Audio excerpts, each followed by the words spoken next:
Broadcasting around the world, this is On the Record with Christian Briggs. Serious talk about what's happening around the world and how it affects you. Unfiltered truth for a world on edge. Follow us on X at BMC_HAM. Live in 3, 2, 1. Hello, everyone, and welcome back to On the Record. I'm Christian Briggs. Over the past several years, if you followed anything involving cryptocurrency, digital assets, or the future of the financial system, you've probably heard these letters repeated over and over again. CBDC, a central bank digital currency. Now, depending on who you listen to, it's either the future of money or it's the greatest threat to financial freedom we've seen in generations. And somewhere in the middle of all of that debate, Congress passed something called the Clarity Act. Now, here's what's interesting. You ask 10 people what the Clarity Act actually does, and you'll probably get 10 different answers. Some people will tell you this is exactly what America needs. Finally, clear rules, clear regulations, a chance for innovation to stay here instead of moving overseas. When you strip out the politics and focus on the policy, this ends up being an easy call because this would impose federal oversight over this industry for the first time, where none currently exists. And so whether you love crypto, whether you hate crypto, you should want it regulated, and this bill is the best vehicle to do just that. Other people will tell you this bill is something else entirely, that it's a massive financial windfall for President Trump and his family, using crypto-friendly legislation to help legitimize an industry in which they now have substantial financial interests. The biggest scandal, the one that dwarfs all the rest, is Trump's crypto empire. His issuance of cryptocurrency as a means to make billions of dollars off of both bilking his supporters into buying a worthless token, but also providing a hidden avenue for mass-scale bribery of the White House, is the biggest corruption racket in the history of this country. So tonight, I don't want to argue politics. I don't want to argue Republican versus Democrat. I don't want to argue crypto versus anti-crypto. Instead, I want to slow this conversation down because I think people are talking past each other. Here's what we're going to do. First, we're going to talk about what the Clarity Act actually says, not what somebody on social media says it says, not what YouTube says it says, what the legislation actually does. Then we're going to ask a different question. What incentives does it create? Because at the end of the day, incentives matter. Businesses respond to incentives. Governments respond to incentives. Human beings respond to incentives. And sometimes those incentives lead us somewhere nobody originally intended. Now, before we begin, I want to make something crystal clear. The white paper we're using for today's discussion does not conclude that the Clarity Act creates a United States central bank digital currency. In fact, it reaches almost the opposite conclusion. It argues that the House-passed legislation contains provisions intended to make a retail Federal Reserve CBDC more difficult without additional authorization from Congress. Now, you might hear that and say, well, Christian, then what's the story? Fair question, because here's where things start getting really interesting. The paper argues that while the law may make a formal CBDC harder to create, it could also make it much easier to build the infrastructure that a digital money economy would eventually require. Now, wait a minute. Read that again. Those sound like two completely opposite ideas. How can legislation make a CBDC harder while making a CBDC-like financial system easier? That's the paradox. And I think it's one of the most fascinating policy questions Congress has wrestled with in years. This conversation isn't really about cryptocurrency. It isn't even about Bitcoin. It's about the future architecture of money itself. So let's leave the headlines behind. Let's leave the politics behind. And let's ask a much bigger question. What kind of financial system is America quietly building? So let's start with the obvious question. What exactly is the Clarity Act? Because if you spend any amount of time on social media, You'd think this thing is either going to save the American financial system or destroy it. The Clarity Act is landmark bipartisan legislation that could finally bring regulatory certainty to the cryptocurrency industry in the United States. From how the bill defines digital assets to the ongoing tug of war between the SEC and the CFTC, we are getting into what this means for crypto businesses, investors, and America's role in shaping the future of digital finance. There's very little middle ground. And honestly, that's become the problem with almost every major piece of legislation today. People develop opinions before they ever read what the bill actually says. Then they find commentators who already agree with them. Before long, nobody's talking about the legislation anymore. They're talking about each other. Let's start with the actual purpose of the bill. The Clarity Act is fundamentally a market structure bill. That doesn't exactly sound exciting. Market structure. It sounds like something you'd skip over in an economics textbook. But don't, because market structure determines how an entire industry operates. Who regulates it? Who can participate? Who has to register? Who has to follow which rules? And perhaps most importantly, it tells businesses whether they're finally operating on solid ground. Here's what I find interesting. For almost 15 years, cryptocurrency has existed in this strange gray area. Think about it. Bitcoin was introduced in 2009. Ethereum followed several years later. Then came thousands of digital assets, hundreds of exchanges. And all the while, Washington was still trying to answer a basic question. What exactly are these things? Are they securities? Are they commodities? Are they currencies? Are they property? Or are they something entirely new that our legal system never anticipated? Now, you may hear that and think, who cares? Actually, everybody should care because businesses don't invest billions of dollars into industries where nobody knows the rules. Now, whether you think cryptocurrency is the future of finance or the biggest speculative bubble in history, most people agreed on one thing. The uncertainty couldn't continue forever. Something had to change. According to the white paper, that's the problem Congress was trying to solve. The legislation attempts to establish a federal framework for digital commodities, exchanges, and other participants in the digital asset marketplace. It also attempts to clarify where responsibility falls between the Securities and Exchange Commission and the Commodity Futures Trading Commission. Now, let's stop there for a second, because I think this is where a lot of people accidentally miss the bigger picture. Most people hear that description and think, oh, okay, it's just regulation. Maybe, but regulation does something that often gets overlooked. It sends signals. Once government creates a stable regulatory framework, capital starts moving. The white paper makes an observation that I think deserves more attention. It says this legislation doesn't simply regulate an existing industry. It also legitimizes it. Now, that's a powerful word, legitimizes, because there's a difference between allowing something to exist and signaling that it's becoming a permanent part of the American financial system. By creating recognized legal categories, registration pathways, and federal oversight, Congress is effectively telling banks, payment companies, technology firms, institutional investors, and asset managers that digital assets are no longer a temporary experiment.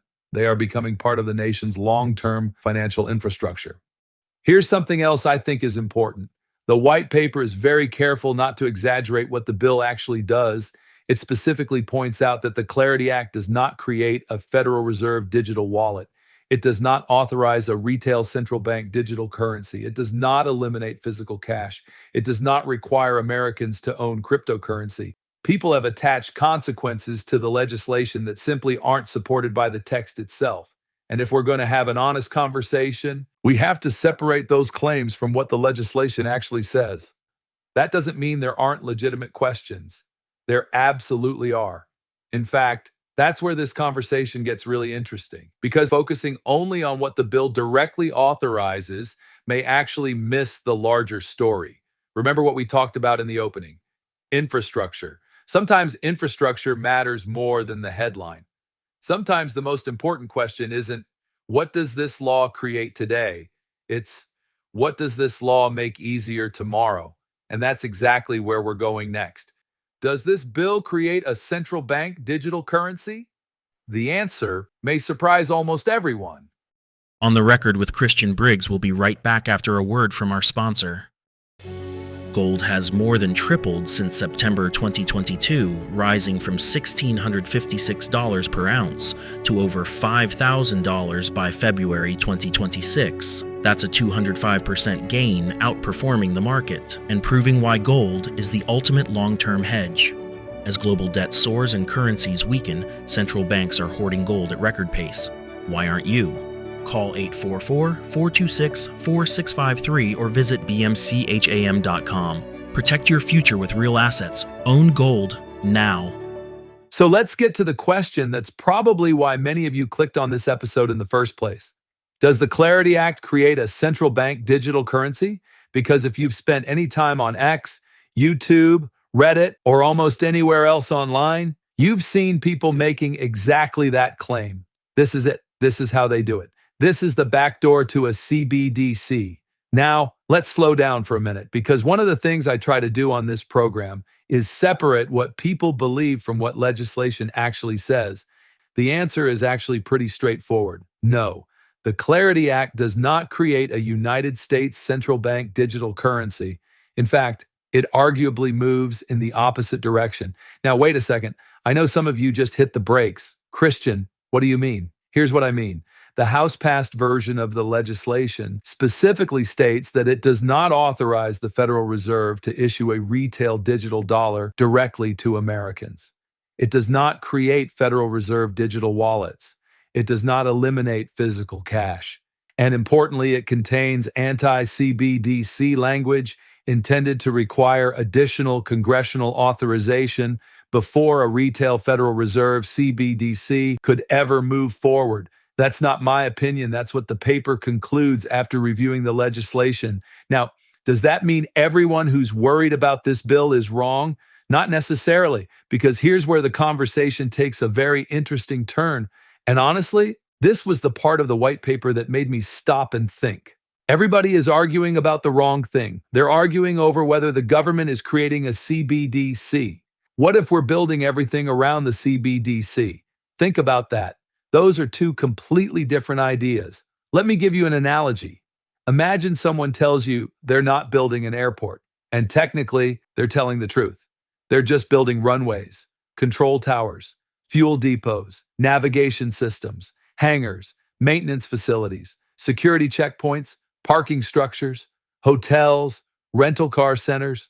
Well, at some point, you look around and say, okay, maybe you haven't built the airport terminal yet, but you've built just about everything else. That's essentially the argument the paper is making. It isn't saying Congress is secretly creating a CBDC. It's saying Congress may be making it much easier to build the financial infrastructure that could support an increasingly digital monetary system in the future. Those are very different claims, and it's important not to confuse them, because once you do, the entire conversation changes.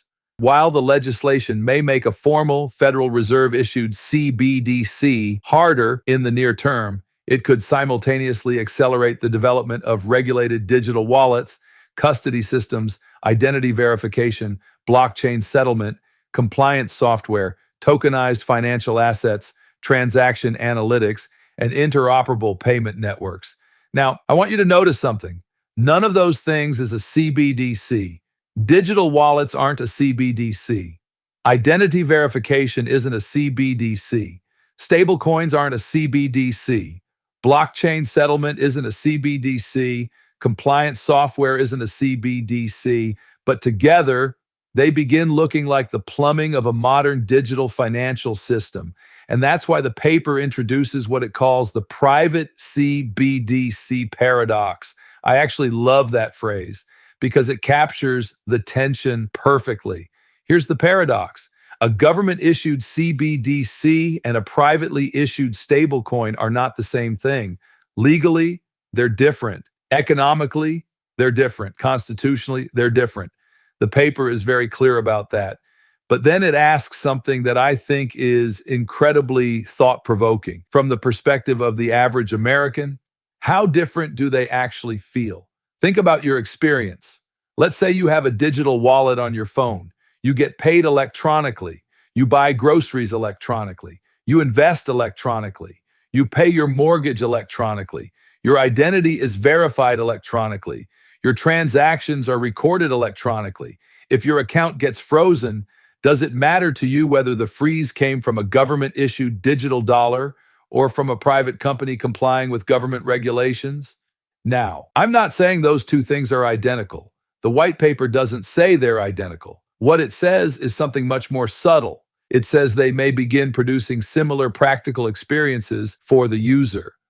The authors call this functional convergence, the possibility that a private stablecoin system could remain legally distinct from a CBDC while still producing familiar features such as identity-linked transactions, traceability, account restrictions, permissioned access, and programmable controls. If we start using CBDC to describe everything digital, the conversation falls apart. Likewise, if we refuse to discuss the infrastructure simply because it isn't technically a CBDC, we may also miss something important. This is why I appreciate the way the paper frames its analysis. Right near the beginning, it asks what I think is the single best question in the entire document. It doesn't ask who issues the money. It asks who can observe it, who can reverse it, who can block it, who can terminate its use. Now, there's another fight developing around the Clarity Act that I don't think is getting nearly enough attention. And this one isn't Democrats versus Republicans. It's big banks versus little banks. Because depending on where you sit in the banking system, the future we're talking about tonight can look very different. For the largest financial institutions, regulatory clarity around digital assets creates opportunity. They have the capital, technology departments, compliance teams, lawyers, and cybersecurity infrastructure necessary to enter this market. If stablecoins and tokenized assets become a major part of American finance, the biggest banks are positioned to participate in that transition. But talk to the smaller banks, community and regional banks, and you hear a very different concern. Who's right in this? This has pitted those two sides against each other. The banks have been really mad about the idea that you could give away some of their advantages that they have because they're highly regulated. They should have first rights at some of these things. What do you think? The large, most successful banks are going to benefit from this. What we're talking about is innovation. What we're talking about is 24 hours, trading 24/7. We're talking about instantaneous settlement, which is a positive thing. We're talking about blockchain, which has a permanent record in perpetuity. That was a little bit duplicative, but in perpetuity of every transaction that happens, and all of it at a fraction of the cost with deeper liquidity. These things are very, very positive. And I think the investments that are being made by the banks, that a number of the banks that have been investing will be big winners in this. And a number of the infrastructure firms, Circle is an example in stablecoin. I think Hyperliquid is a great example in blockchain, will also be winners. They're worried about deposits. Remember what we talked about earlier. Your local bank doesn't just hold your checking account balance. Those deposits help fund mortgages, small business loans, agricultural lending, and other credit throughout the community. The white paper specifically warns that if consumers begin moving significant amounts of money from traditional bank accounts into stablecoins, smaller banks could face higher funding costs and greater liquidity pressure. Eventually, that could reduce their ability to make loans. And the paper identifies another possible consequence. Money that once sat in thousands of local banks could become concentrated among large stablecoin issuers, major custodians, and treasury-backed reserve structures. Now put yourself in the position of a community banker. You're not JP Morgan Chase. You don't have unlimited resources to build an entirely new digital asset division. At the same time, you're potentially watching deposits, the raw material your business depends on, move into a financial ecosystem dominated by companies with vastly greater scale. That's where the fear comes from. It's not simply, we don't like cryptocurrency. For some smaller banks, this is becoming an existential question. If stablecoins eventually become substitutes for checking accounts, what happens to the institutions whose entire lending model depends upon those deposits? Now, there's another criticism of the Clarity Act that we haven't talked about yet, and I think we have to, because at this point, it's become part of the political fight over the bill. President Trump and his family have made an extraordinary amount of money from cryptocurrency. According to Trump's 2025 financial disclosure, he reported more than $1.4 billion in income from family crypto ventures, including World Liberty Financial and the Trump meme coin. And as you can imagine, Democrats are having an absolute field day with that number. Is so much like people passing cash under the table. The president produces a little electronic coin which costs nothing to produce, and you give him cash when you buy it. It's just like passing a sack of cash under the table. Or UAE says we're going to buy $2 billion in stable coins to do transactions in Trump's coins rather than doing them in cash. And what's the corruption? Well, because Trump gets to put that $2 billion in the bank and keep all the interest off it. That's $80 million a year. Reuters later reported that as those crypto proceeds came in, Trump's holdings in more traditional stocks and bonds increased substantially. Now, does that prove the Clarity Act was written specifically to enrich Donald Trump? No. And I think we need to be careful about saying that. But it creates an obvious conflict of interest question. The sitting president is financially involved in an industry while his administration is simultaneously pushing legislation designed to give that industry clearer rules and greater legitimacy. And think about this for a second. Even if you trust this administration with that kind of financial infrastructure, what happens 5 or 10 years from now if the far left elects a president who decides to abuse it? And this isn't some fringe criticism. It has become one of the major obstacles in the Senate negotiations over the Clarity Act.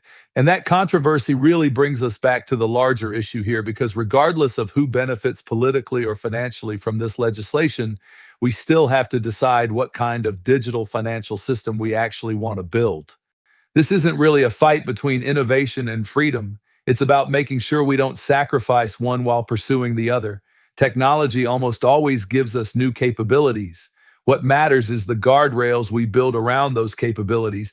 That's why the paper ultimately argues for safeguards like protecting access to cash, preserving due process, supporting lawful self-custody, and requiring Congress, not regulators alone, to approve any future CBDC or its functional equivalent. Maybe that's the real takeaway. The future of money isn't something that simply happens to us, it's something we decide to build. The real question is this: will Americans continue to have meaningful access to financial privacy, due process, cash, self-custody, competitive markets, and the ability to transact without requiring continuous permission from an increasingly interconnected compliance network? Think about that. Those aren't cryptocurrency questions. Those are constitutional questions. They're economic questions. They're philosophical questions. They're questions about the relationship between citizens, markets, corporations, and government. And those questions aren't going away. Artificial intelligence is going to make them more important. Quantum computing is going to make them more important. Digital identity will make them more important. Tokenization will make them more important. This conversation is only beginning.